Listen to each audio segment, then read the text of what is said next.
السلام علیکم ورحمۃ اللہ وبرکاتہ۔ ناظرین محترم، میں حافظ زمان رضوی اور آپ دیکھ رہے ہیں Islamic T V YouTube channel. آج آپ کے سامنے ایک بہت ہی بڑی نیوز اور بہت خوشخبری کی بھی نیوز ہے کہ اللہ تعالیٰ نے ایک مرتبہ پھر حق کو فتح نصیب فرمائی۔ اللہ تعالیٰ نے ہمارے قائد علامہ صاحب الحسن رضوی صاحب کو ایک مرتبہ پھر عزتوں سے نوازا۔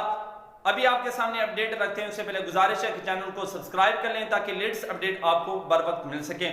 تو ناظرین محترم، میں آپ کو بتاتا چلا جاؤں کہ کچھ دیر پہلے کی بات ہے کہ ٹویٹر پر میمونہ حسین اس نے یہ ٹویٹ کیا ہوا تھا، اس نے یہ ایک پولنگ کا جو سلسلہ تھا وہ شروع کیا ہوا تھا، جس میں انہوں نے یہ بات واضح کی تھی، دور حاضر میں آقا علیہ السلام کی ناموس کا تحفظ کرنے والا پہرے دار کون ہے۔ نیچے انہوں نے لکھا تھا عمران خان اور علامہ صاحب الحسن رضوی صاحب اور دو اور بڑے لیڈروں کا نام درج تھا۔